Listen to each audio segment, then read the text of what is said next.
welcome to one of my Apple Pencil drawing tutorials. In today's tutorial I'm going to show you how to draw two different types of tree. We're going to draw the acacia tree and we're going to draw the willow tree. They're two really distinctive trees that have very clear shapes and they're very easy to recognise. And in terms of the brushes, I'm using a 6B pencil. A colour, I've gone to a greyed out colour here you can see on the wheel, and on the brush size I'm choosing 50%, and on the opacity I'm also using 50%. Okay, so the first thing I'm going to do is start to create the top of the canopy on the willow tree. So to begin with, I'm going to create some circular shapes. So it's almost like a really exaggerated cloud shape initially. I'm only pressing lightly. I've got it on 50%, but if I press on hard, you can see it really forms quite a dark line. So I'm actually only pressing lightly and using tapping motions just to build it up gradually. Once I'm happy that I've got some kind of top canopy shape for this particular tree, and I'm keeping it, as you can see here, a kind of curve, an arch form, I'm going to then start using motions where I simply just apply vertical lines up and down. Now, I'm keeping them relatively small at the beginning, at the edge, and as I go along I'm going to start making them bigger. But what I'm going to imagine is that each one of these round shapes has like a drag factor, so it has long pieces. Imagine the negative colour, so I'm applying dark colour but I'm leaving white stripes almost that drag out a little bit further. So by moving these dashes lower down and leaving some gaps, I'm creating the effect that there's some white shapes that are forming long tendrils. Now on the willow tree, you will see this kind of formation where it has long leaf formations or tendrils that actually hang down like this. So again, I'm going to create another shape here. So I'm allowing it to come further down in the center, and then I can start to build them back up towards the edge. Pick another shape. In fact, I might move that a little bit higher up because we've got a few overlapping forms there. So I'm going to go for one in this shape, this area rather, and I'm going to bring this down, leave a few gaps and start to close it back up. There's another one here, so I'll start to do the same again. And then maybe just something at the edge there, I can start to join it up. So we're beginning to have a tree formation, or the top part of the tree take shape. What I'm going to do is start adding similar textures in the background, keep that going, maybe just firm up the top edge a little bit, have some little pieces that maybe stick out. We don't want it to be an absolutely neat curve. There's going to be little bits of texture that stick up. You can always go back into it with an eraser just to remove the original line to allow for the bumps to go up and down. We might have an area here where there's a gap, maybe there's a lower formation here in fact, and we can extend the effect of that a little bit further down. Maybe another one in this area, so we can again keep that shape dragging down. At this stage I'm going to put the main shape of the tree in place. So I'm going to decide where to put the bottom of the tree trunk, and I'm going to start applying a tree trunk shape. So you don't want to make it too thick, but you don't want to make it too thin either. So you've got to pick some kind of middle size and then start bringing it up into the rest of the tree. Maybe that it splinters off, it branches off before it disappears behind the textures of the tree. I'll just make that a little bit darker. And then it kind of disappears into the tree. But it's not going to disappear completely because we have these tendrils that come down, but they have gaps in them and they have broken texture. So you will see through a little bit, as you can see, I'm starting to continue to add the textures, or the shape of the branch rather, but I'm allowing for bits of it to be seen and bits of it not. So you can imagine it getting thinner as it goes along. You'll see bits of it poking through as we go along, and then we just get little bits of branch at the end. And we'll do the same on this side. So you're only going to get little thin slivers of it showing through. Maybe we get a section here where you can see a bit more. You don't see much in this section because there's too much hanging in front of it, and then a little bit here, and so on. Now obviously our tree is going to have a lot more branches than that, so we need to consider where else we might want to do a branch. You could just draw the branches first and not worry about the gaps, and then go back into it with an eraser, turn it down to a small size and just add the tendrils back in. Doesn't really matter which way around you do this.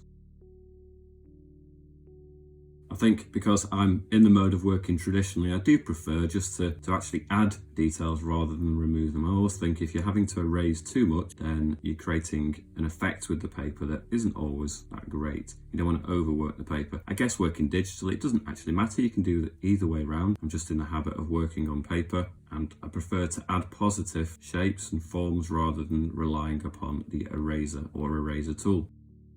but we will use it a little bit. Now what's going to happen with some of these branches is that when they get to the edge, you're going to find the branch hangs down. It still carries on dividing and then dividing again, but you're going to get sections that begin to literally hang down with the weight of the leaves and all the stuff that's hanging off the willow tree. It has a lot of matter that actually drags down the branches, so as much as it grows up to begin with, as it gets further along, you'll see the weight starts to bring it back down again.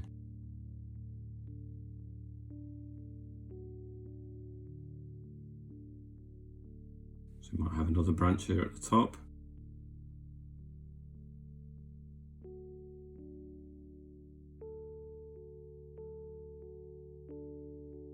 So I'm going to continue with a couple of branches that maybe go up a little bit further. You can barely see them through the foliage, but we'll just include a suggestion that there are branches up there. Okay, so once you've got to a certain stage, you probably really need to start to darken up the actual forms that we have. So I'm going to add a little bit more tone to the tree trunk.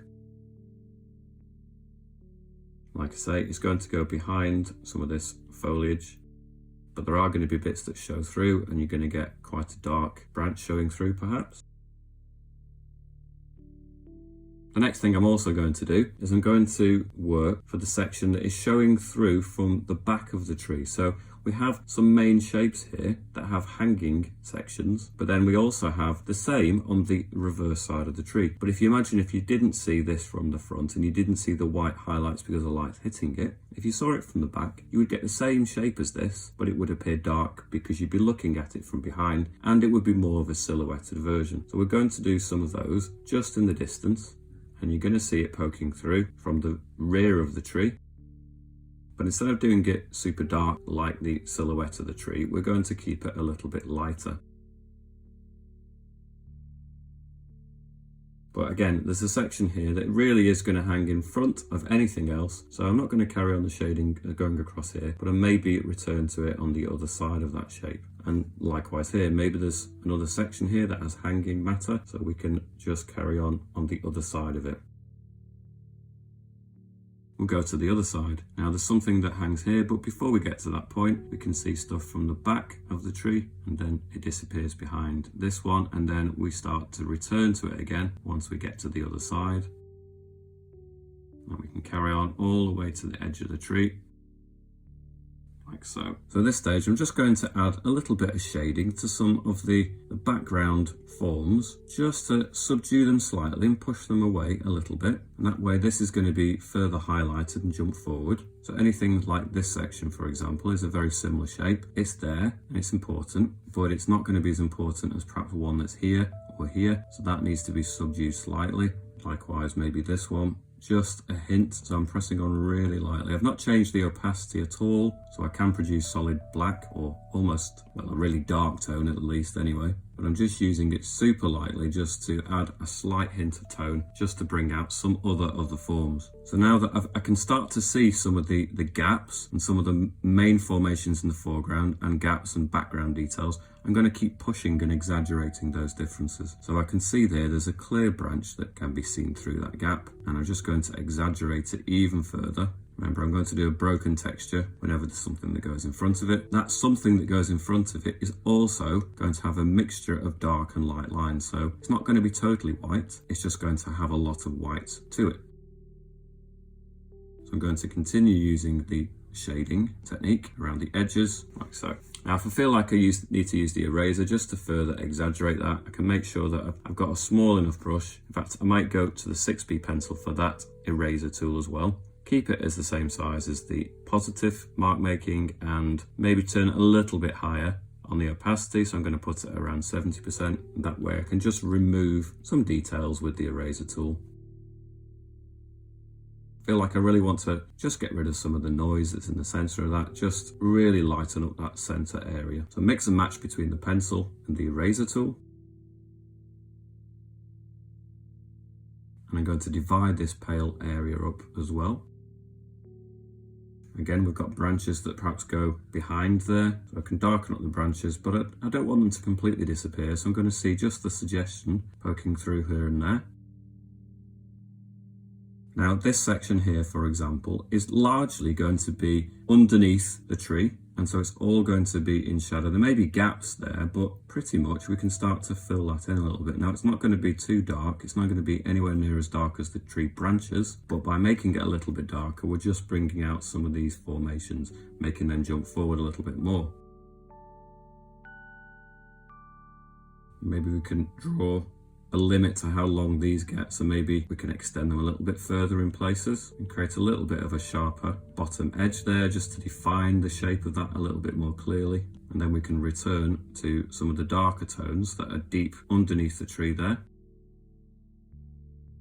Maybe another section there, and then darker as we see the reverse side, or the rear side of the tree in shadow here. Now we can start to see that we need to bring some more shading onto the tree trunk there maybe. So it's getting a little bit confused in this area. We do have a large shape here, so I just want to redefine that. So I'm just going to remove some of those branches that we did put in initially. I feel like they're just confusing that a little bit. I'm going to bring just with the eraser some of those tendrils, some of that stuff down here, and interrupt the tree trunk and the thick branches just a little bit. Like so. Go back to our pencil tool, and we're going to have a section here that I'm going to create a little bit more darkness underneath the tree, maybe make that part of the tree darker as well.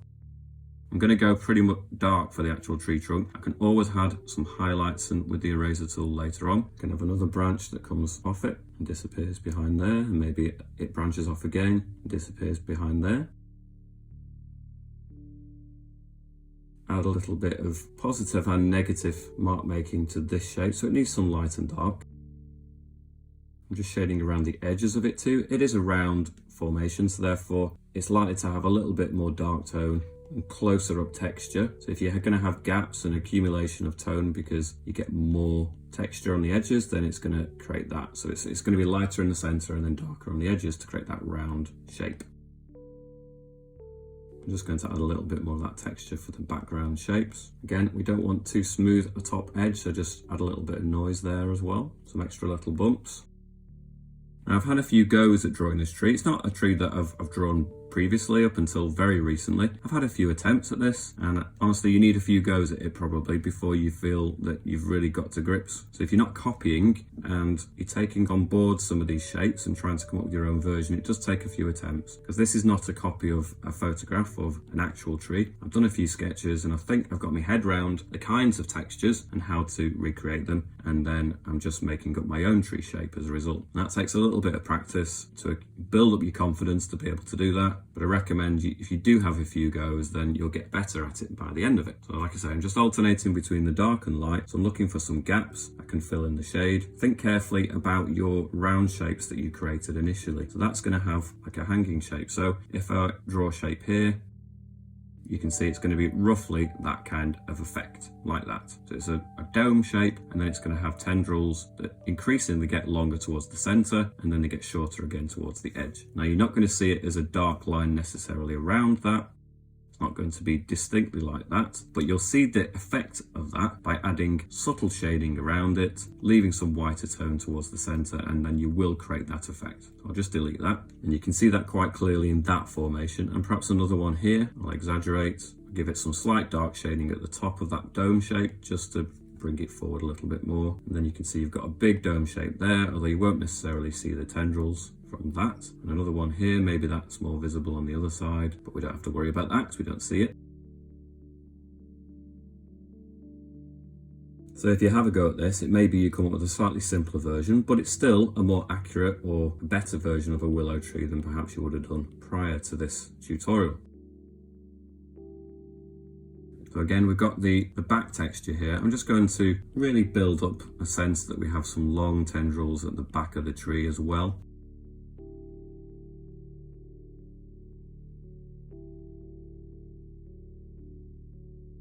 Whenever we've got the branches that poke through, try to make them line up. You can see here, and that way you can add a tone to connect them up. It makes sense because if you've got a long tendril here that's all pale, and then you've got a gap, you would see the branch showing through at all those points. So you can see I've done a dark bit of the branch there and a dark bit there, and then I can join it up with a slightly lighter, but still a dark tone. And it gives a more convincing impression that there is a lighter form actually hanging down in front. So I've got a dark blob there and a dark blob there that directly line up and join them up, and it gives the impression that there's a light bit hanging down here and another light bit hanging down there. So now that I've zoomed in just a little bit, I'm trying to avoid too much zooming in, but I've done a little bit. I can go to a bit more detail on the branches. So remember, the weight of the foliage of the matter that's hanging on the branches is actually bringing them further down. So we'll just add some darker tone around the edges. It doesn't need too much of the white tone once we get to the actual edge. We're going to reserve the real lighter tendrils for the actual center forms to really show them off. If we end up making a big gap, don't forget to add the branches through the gap. Maybe create a bigger gap here as well. Add some more of those branches that show through.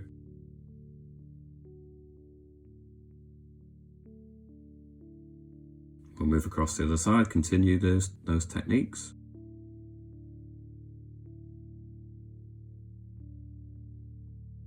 So I'm imagining a branch going through here, so I'm joining up all these dots, and then if I imagine those dots line up with another dark section here, because it continues a gap between the tendrils, and then I can just join them up like that as well.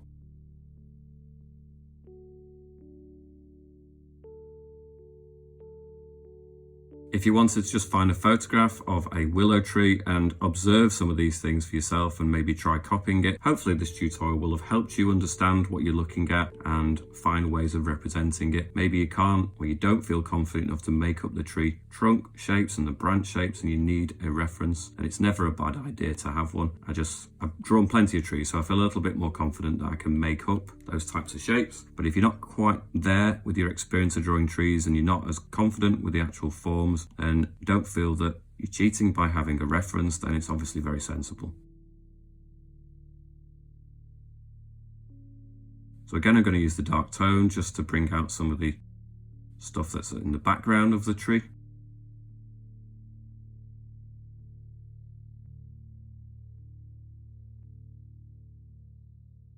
And a bit more shading at the very edges of the tree as well. Like I say, I'm reserving the real pale highlights for the center forms, the center textures. I'm just going to use a little bit more of the dark tone towards the edges, because again, it helps create that sense that it's like a round form. So we have obviously the shadow going around the side of a round form on both sides.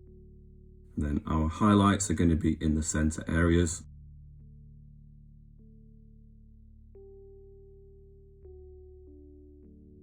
Now in terms of the ground, I've put my brush up to 100% and I've turned the opacity down. I'll put it down to about 25%, and I'm just going to gradually build up tone at the base of the tree. So we're obviously going to go to as far as the top of the tree goes, and go to the left, and go to the other side at the right. Keep building it up gradually. Try to keep it a little bit smoother.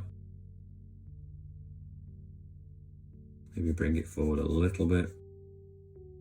And then we can darken it up a little bit, so I'm pressing on quite a bit harder here in this area, so we can join base of the tree and have it particularly dark as it joins here. So I think it's useful to have this background section here a little bit lighter. It creates the sense that the shadow created by the tree is actually going into the distance there a little bit more behind, and then we're bringing it forward too. Now in terms of the actual adding highlights to the tree trunk, I've gone back onto my eraser, I've turned the opacity down to around 15%, and I'm just going to subtly bring out a slightly lighter tone in the center of that tree trunk there. Maybe a little bit of texture, but I'm not going to do very much at all. Most of it's hidden under the tree canopy, and it's going to be quite dark, so that will do for that. I could go back into the branches, just add a little bit, so it's a bit more highlighted and more detailed like it is on the other side.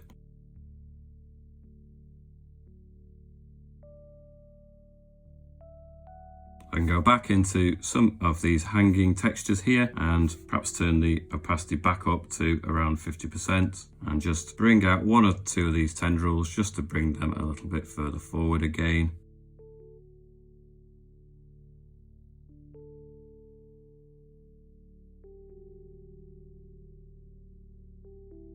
Something like that. Okay, so that's how you create a willow tree. So here I've added a couple of the experimental ones I did before the tutorial, and I've just created a bigger scene by adding them to on a background layer. I subdued the opacity, made them a bit lighter so that they don't stand out as much as the foreground one. So if you do several attempts, maybe you could combine them together to create an overall scene like this too. Okay, the next kind of tree we're going to draw is an acacia tree. It's going to be an umbrella acacia tree, which partly explains the overall shape of it. So I'm going going to create a series of blobs. So I'll just do it dark there. They're going to be a series of that kind of shape, and they're going to collect together, and the overall shape is going to create something of a dome. It's a little bit like the top of an umbrella, obviously. Now, naturally, these are trees that grow in really hot environments like Africa and parts of Australia.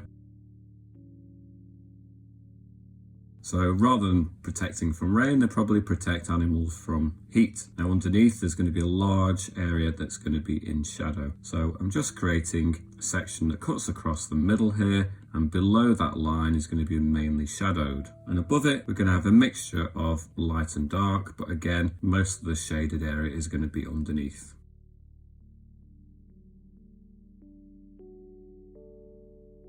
I'm keeping it quite rough.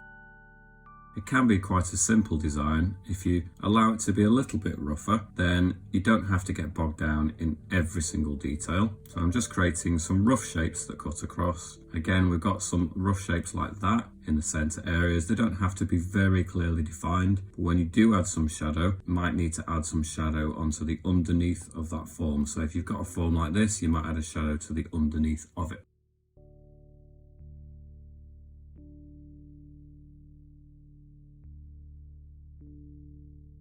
So we've got this rough overall shape. We've got some slight bumps at the top. They're not going to be anywhere near as rounded as they were on the top of the willow tree, but they're still there a little bit. And then you have this real flattening out across the front edge. There's going to be just some sections here that break free, and it's going to have shading perhaps around them to allow them to sit there a little bit like an island on its own. And then once you've got that rough shape in, the next thing you need to do is start adding some branches. Now I'm just going to work lightly initially. So I'm going to start bringing in a couple of branches to form like a V shape, and then they come together and they actually join onto a branch next. So we'll do the same over at another part of the tree. We can bring one in, add it to another to form a V shape, and then it attaches to another branch. Now you might want to do the same at another section, and then it can join down to this bigger branch again still, and perhaps do the same somewhere different, do the same again. Might also at the top of that shape just start to branch off into smaller sections like so.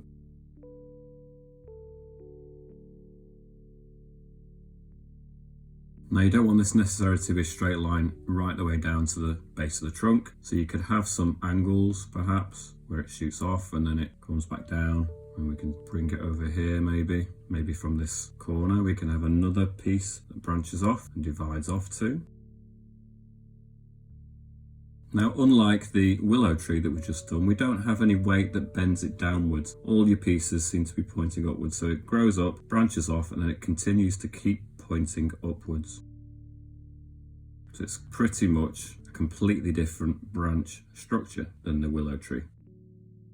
Now you can have it disappearing into the canopy at different points. So it might be that some of it comes a bit further forward, some bits get lost a little bit further back. Let's darken up these because these are going to be squarely underneath that area of the tree that's in shadow, and we'll work on the other side as well.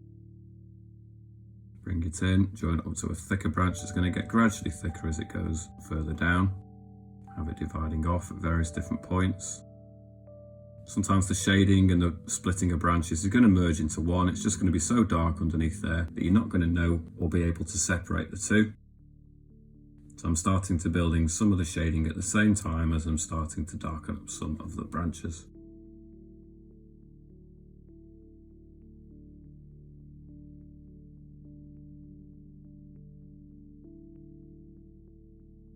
Again, we can have a thick branch shooting off here, maybe stepping out into the center area of the tree. So let's focus our energies a little bit further down, all the way down at the trunk actually. So the base of the trunk tends to be, on this type of acacia tree, it tends to be split off into various sections. So you're looking at least two major formations at the bottom. So I want to create a really nice angle here at the bottom, so it's not just totally symmetrical either side. Maybe we can have a third piece that almost grows upwards with there, but then kinks into the center. Maybe this splits off a little bit further upwards. It can have a bit of a bend in the branches as well. So as the branches go, they should continue to get thinner as they go upward.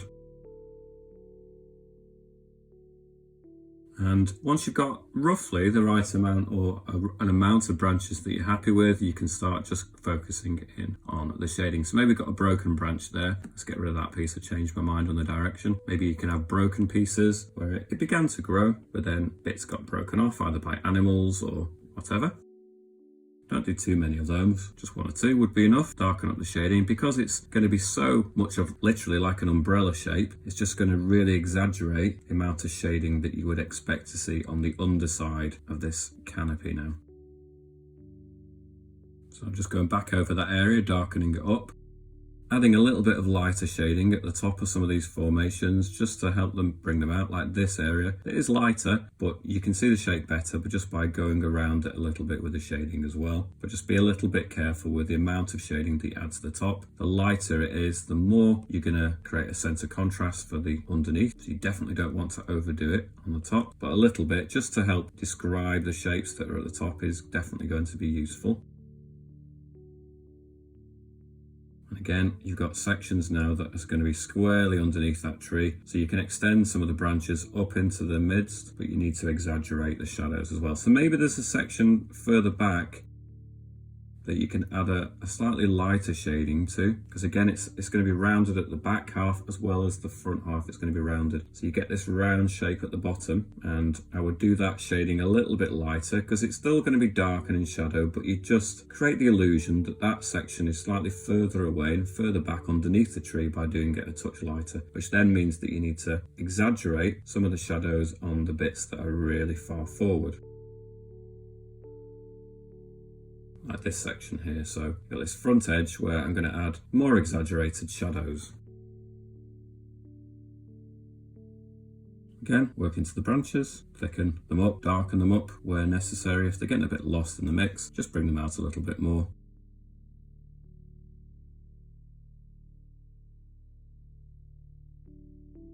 I'm going to thicken up this area of the tree so that it really helps sell the idea that it gets thinner as it goes up.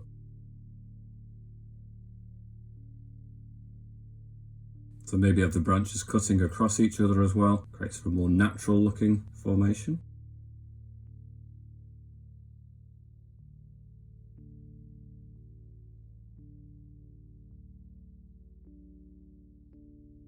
So I'm just going to work on separating out some of these textured bits at the top here, just to help create a bit more texture.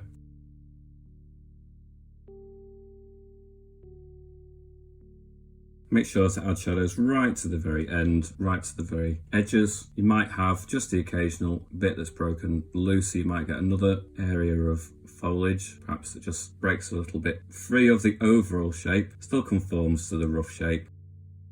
But when you have a cluster of branches, perhaps some foliage collects around that area. Like for example, you've got a real concentration of branches here. Perhaps you can just add a little bit more of the foliage there for the background. Just stops it being too uniform, but you can easily overdo it. So perhaps just make it a little bit neater.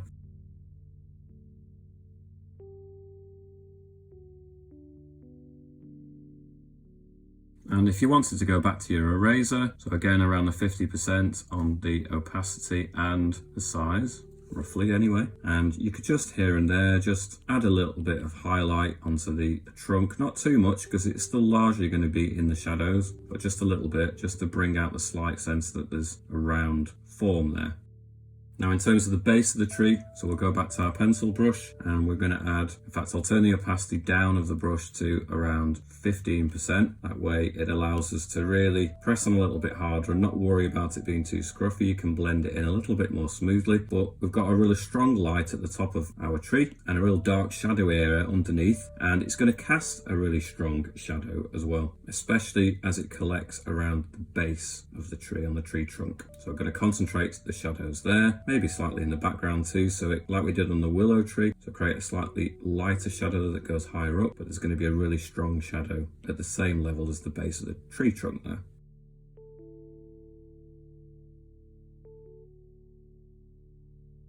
something like that. Okay, so I've just placed it with one of my earlier attempts, and you can easily start to create suggestions of other things in the background, and before you know it, if you put all your practice versions together, you've got something of a really nice kind of landscape piece as well. Okay, I hope these 2 tree tutorials have been useful. I'm going to be doing more of different types of trees, and make sure to subscribe. Check out my links in the description for my Facebook and Instagram pages, as well as my Patreon. Thanks for watching, catch you back here soon.